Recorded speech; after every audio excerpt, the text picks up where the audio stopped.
아니 죽을까 참아도 못하네.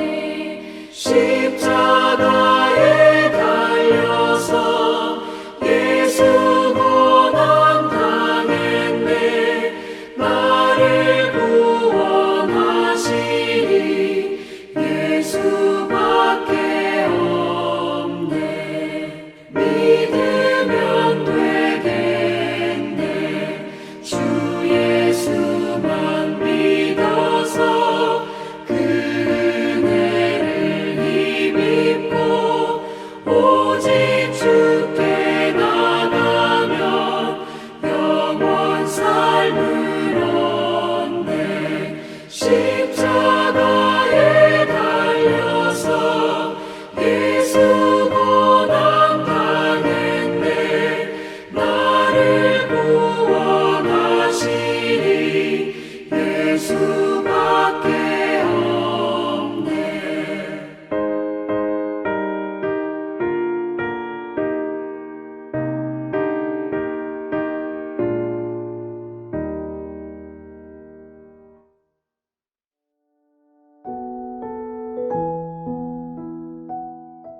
하늘에 계신 우리 아버지, 아버지의 이름을 거룩하게 하시며 아버지의 나라가 오게 하시며 아버지의 뜻이 하늘에서와 같이 땅에서도 이루어지게 하소서. 오늘 우리에게 일용할 양식을 주시고 우리가 우리에게 잘못한 사람을 용서하여 준 것 같이 우리 죄를 용서하여 주시고 우리를 시험에 빠지지 않게 하시고 악에서 구하소서. 나라와 권능과 영광이 영원히 아버지의 것입니다. 아멘.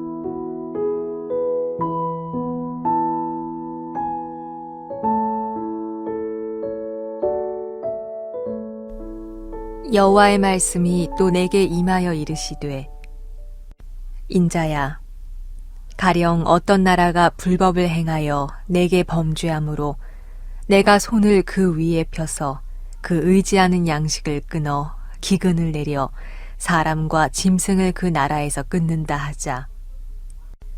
비록 노아, 다니엘, 욥 이 세 사람이 거기에 있을지라도 그들은 자기의 공의로 자기의 생명만 건지리라. 나 주 여호와의 말이니라. 가령 내가 사나운 짐승을 그 땅에 다니게 하여 그 땅을 황폐하게 하여 사람이 그 짐승 때문에 능히 다니지 못하게 한다 하자. 비록 이 세 사람이 거기에 있을지라도 나의 삶을 두고 맹세하노니 그들도 자녀는 건지지 못하고 자기만 건지겠고 그 땅은 황폐하리라. 주 여호와의 말씀이니라. 가령 내가 칼이 그 땅에 임하게 하고 명령하기를 가라 그 땅에 돌아다니라 하고 내가 사람과 짐승을 거기에서 끊는다 하자. 비록 이 세 사람이 거기에 있을지라도 나의 삶을 두고 맹세하노니 그들도 자녀는 건지지 못하고 자기만 건지리라. 나 주 여호와의 말이니라. 가령 내가 그 땅에 전염병을 내려 죽임으로 내 분노를 그 위에 쏟아 사람과 짐승을 거기에서 끊는다 하자. 비록 노아, 다니엘, 욥이 거기에 있을지라도 나의 삶을 두고 맹세하노니 그들도 자녀는 건지지 못하고 자기의 공의로 자기의 생명만 건지리라. 주 여호와의 말씀이니라. 주 여호와께서 이같이 이르시되, 내가 나의 4가지 중한 벌 곧 칼과 기근과 사나운 짐승과 전염병을 예루살렘에 함께 내려 사람과 짐승을 그 중에서 끊으리니 그 해가 더욱 심하지 아니하겠느냐. 그러나 그 가운데 피하는 자가 남아있어 끌려 나오리니 곧 자녀들이라. 그들이 너희에게로 나아오리니 너희가 그 행동과 소행을 보면 내가 예루살렘에 내린 재앙 곧 그 내린 모든 일에 대하여 너희가 위로를 받을 것이라. 너희가 그 행동과 소행을 볼 때 그들에 의해 위로를 받고 내가 예루살렘에서 행한 모든 일이 이유 없이 한 것이 아닌 줄을 알리라. 주 여호와의 말씀이니라.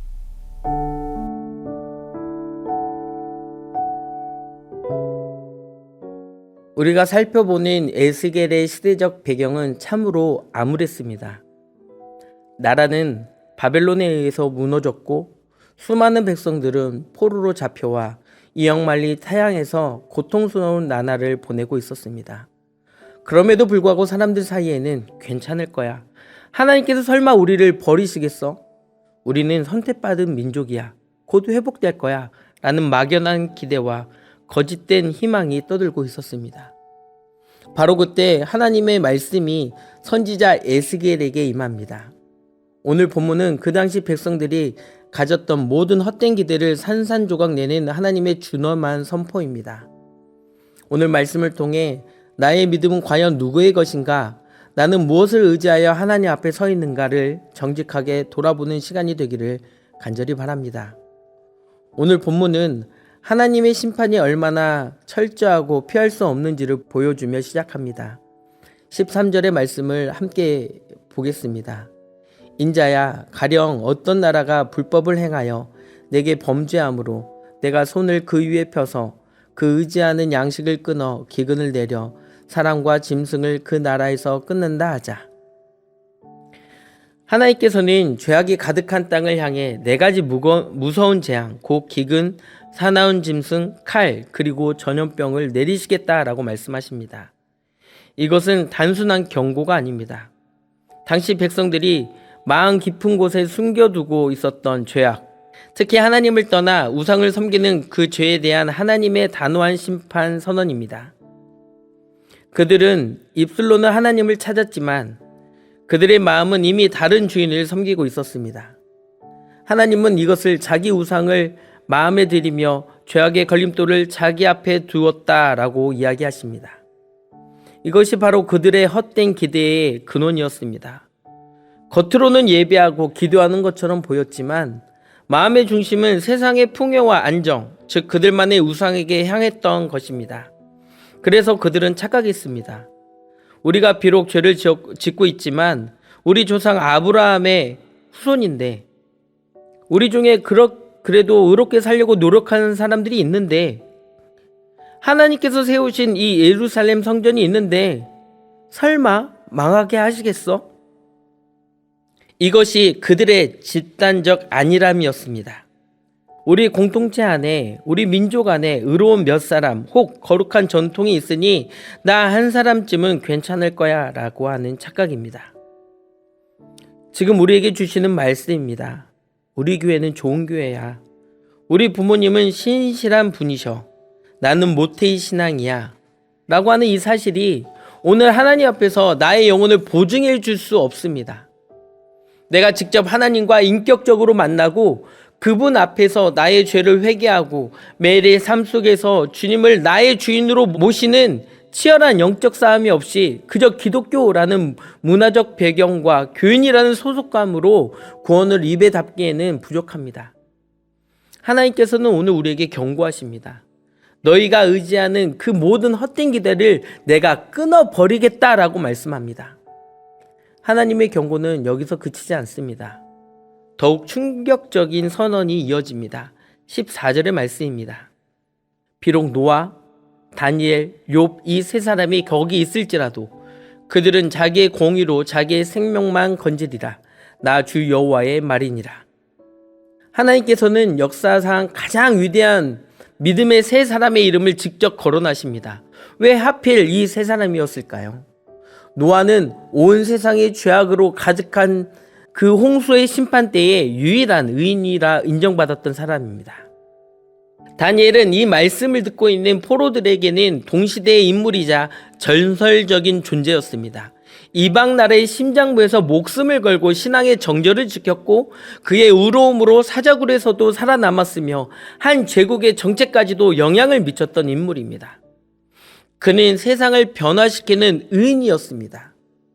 욥은 까닭없는 극심한 고난 속에서도 하나님을 부인하지 않고 자신의 순전함을 지켜냈던 당대의 의인이었습니다. 이 세 사람은 당대의 의인이었습니다. 소돔과 고모라 성에 의인 10명이 없어서 멸망했던 것을 기억한다면 이 세 사람의 무게감은 이루 말할 수 없습니다. 그런데 하나님께서 뭐라고 말씀하십니까? 16절의 말씀입니다. 비록 이 세 사람이 거기 있을지라도 그들은 자기 자녀도 건지지 못하고 오직 자기의 생명만 건지리라. 이것은 정말 무서운 말씀입니다. 믿음은 자기 믿음이어야 합니다. 부모님들이 믿음이 있어야 바른 길로 지도할 수 있지만 그뿐이라는 것입니다. 믿음은 하나님과 나와의 관계입니다. 교회 학교야에서 여름 사역을 진행하는 시간들입니다. 그런데 교회를 억지로 담임들 스스로의 믿음의 고백이 없이 교회를 다니는 것으로 신앙생활을 가르친다면 후회는 자기 신앙이 없기 때문에 교회를 떠날 수밖에 없는 위험에 노출되어지는 것입니다. 학생들이 학원 때문에 교회 열심을 다하지 못하는 시대가 되었습니다. 그럼에도 부모님들은 그것을 용납합니다. 얼마 전 만난 동기 목사와의 대화 가운데 고등부 반주하던 친구가 성적이 떨어졌습니다. 그러니 부모님께서 반주를 못하게 한다는 말도 들었습니다. 그의 부모님은 안수 집사님이셨습니다. 나의 신앙이 중요한 것처럼 후대의 신앙도 참 중요합니다. 그들 스스로가 하나님을 만나고 고백하는 길을 우리는 열어줘야 합니다. 그렇지 않으면 그들은 오늘의 말씀에 이스라엘 백성처럼 형식만 있는 모습, 하나님을 속이려 하는 모습으로 패망을 경험하게 될 것입니다. 의로움은 양도될 수 없습니다. 남편의 믿음이 아내를 자동으로 구원하지 못합니다. 부모의 새벽 기도가 자녀의 구원을 보증하지 않습니다. 위대한 목회자의 영성이 그 교회 성도 전체를 천국행 급행열차에 태우지 못합니다. 하나님께서는 지금 에스겔과 이스라엘 백성에게 그리고 오늘 우리에게 말씀하고 계십니다. 너는 누구의 믿음으로 서 있느냐? 노아의 믿음이냐? 다니엘의 믿음이냐? 욥의 믿음이냐? 아니면 바로 너 자신의 믿음이냐? 하나님 앞에서는 우리 개개인이 단독자로 서야 합니다. 아버지가 장로고 집사고 엄마가 권사고 필요치 않습니다. 지금 우리에게는 주님 저는 죄인입니다. 불쌍히 여기소서. 오직 주님만이 나의 구원자이십니다. 라고 하는 진실한 고백이 중요합니다. 이토록 절망적인 심판의 메시지 끝에 우리는 이해하기 어려운 위로의 말씀을 발견합니다. 22절과 23절의 말씀입니다. 그러나 그 가운데에 피하는 자가 남아있어 끌려 나오리니 곧 자녀들이라. 그들이 너희에게로 나아오리니 너희가 그 행동과 소행을 보면 내가 예루살렘에 내린 재앙 곧 그 내린 모든 일에 대하여 너희가 위로를 받을 것이라. 너희가 그 행동과 소행을 볼 때에 그들에 의해 위로를 받고 내가 예루살렘에서 행한 모든 일이 이유 없이 한 것이 아닌 줄을 알리라. 주 여호와의 말씀이니라. 하나님께서는 심판 중에도 남은 자를 두시겠다라고 하십니다. 그런데 그들을 통해 주시는 위로는 우리가 생각하는 것과 조금 다릅니다. 남은 자들이 포로로 잡혀와 있는 백성들에게 합류하였을 때 기존의 포로들은 그들의 타락한 행동과 소행을 직접 보게 될 것이다 라고 말씀합니다. 그리고 그것을 보고 나서야 예루살렘에 임한 하나님의 심판이 얼마나 정당했는지를 깨닫게 하고 오히려 그것으로 위로받게 될 것이다 라고 하는 역설적인 말씀입니다. 저들을 보니 예루살렘이 망할 만했구나. 하나님의 심판은 임의적인 분노가 아니라 지극히 공의로운 것이었구나 하고 깨닫게 된다는 것입니다. 여기서 우리는 중요한 하나님의 마음을 발견합니다. 하나님은 하나님의 백성이 하나님을 오해하는 것을 가장 마음 아파하십니다. 하나님은 결코 분노를 제어하지 못하는 폭군이 아니십니다. 그분의 모든 심판에는 합당한 이유와 공의로운 목적이 있습니다. 하나님은 당신의 백성이 그 심판의 정당성을 깨닫고 그 공의로우신 하나님께로 돌아오기를 원하시는 것입니다. 말씀을 맺겠습니다. 오늘 에스겔의 메시지는 우리를 불편하게 합니다. 그러나 이 불편함은 우리 영혼을 살리는 진통과도 같습니다. 노아도 다니엘도 욥도 자기 자신 외에는 아무도 구원할 수 없는 이 준엄한 선포 앞에서 우리는 절망하게 됩니다. 그렇다면 우리에게 아무런 소망이 없는 것입니까? 아닙니다. 성경은 바로 이 지점에서 가장 위대한 복음을 선포합니다. 노아도 다니엘도 욥도 할 수 없는 일, 아니 인류의 그 어떤 의인도 할 수 없던 그 일을 하신 분이 계십니다. 바로 우리 주 예수 그리스도이십니다. 예수 그리스도의 의로움은 오직 자기 자신만을 위한 것이 아니었습니다. 그분의 의는 그분을 믿고 의지하는 모든 자에게 값없이 주어지는 하나님의 선물이요 능력입니다. 예수님은 십자가 위에서 우리가 받아야 할 4가지 재앙, 아니 그 모든 죄의 형벌과 저주를 온몸으로 받으셨습니다. 그분의 피로 우리의 모든 죄악이 씻음받았고 그분의 의로우심이 우리의 것이 되었습니다. 이제 우리는 더 이상 다른 사람의 믿음에 기댈 필요가 없습니다. 더 이상 교회나 가문의 전통이 아니라 낡은 우산 아래 숨을 필요가 없습니다. 우리는 예수 그리스도라고 하는 완벽하고 영원한 반석 위에 직접 설 수 있게 되었습니다. 오늘 우리의 믿음은 누구의 것입니까? 말씀을 곱씹으며 묵상하는 오늘이 되기를 원합니다. 다 같이 기도하겠습니다. 사랑과 공의의 하나님, 오늘 에스겔의 말씀을 통하여 우리의 영혼을 일깨워 주시니 감사합니다. 우리는 너무나도 자주 우리의 믿음이 아닌 다른 사람의 믿음에 기대어 안주하려고 했고, 교회라는 공동체와 신앙의 연륜이라는 껍데기 뒤에 숨어 하나님 앞에 정직하게 서지 못했음을 고백합니다. 입술로는 주님을 찾았지만 마음의 중심에는 세상의 안정과 풍요라는 우상을 버젓이 세워주었던 저희의 죄를 용서하여 주시옵소서. 노아와 다니엘과 욥, 그 위대한 믿음의 사람이라도 스스로의 생명밖에 건질 수 없다는 준엄한 말씀 앞에 우리는 아무런 자랑할 것이 없는 죄인임을 깨닫게 됩니다. 우리의 의로는 결코 하나님의 심판을 피할 수 없으며 우리의 행위로는 구원에 이를 수 없는 연약한 존재임을 철저하게 인정합니다. 그러나 이 절망의 자리에서 우리를 위해 예비하신 구원의 길 예수 그리스도를 바라보게 하시니 감사합니다. 그 누구도 대신할 수 없었던 그 구원의 길을 친히 열어주시기 위해서 이 땅에 오신 주님, 우리가 받아야 할 모든 심판과 저주를 십자가에서 홀로 감당하신 그 사랑, 감사와 찬양을 올려드립니다. 예수님의 의로우심이 우리의 유일한 소망이요 영원한 반석이 됨을 믿습니다. 이제 우리의 마음을 새롭게 알려주시옵소서. 다른 사람이 아닌 바로 나 자신이 주님과 인격적으로 만나게 하시고 세상의 헛된 것에 기대지 않고 오직 예수 그리스도의 십자가만 붙들며 살아갈 수 있도록 우리를 인도하여 주시옵소서. 사랑과 형편 이런 모든 것을 다 내려놓고 하나님 앞에 내가 씁니다.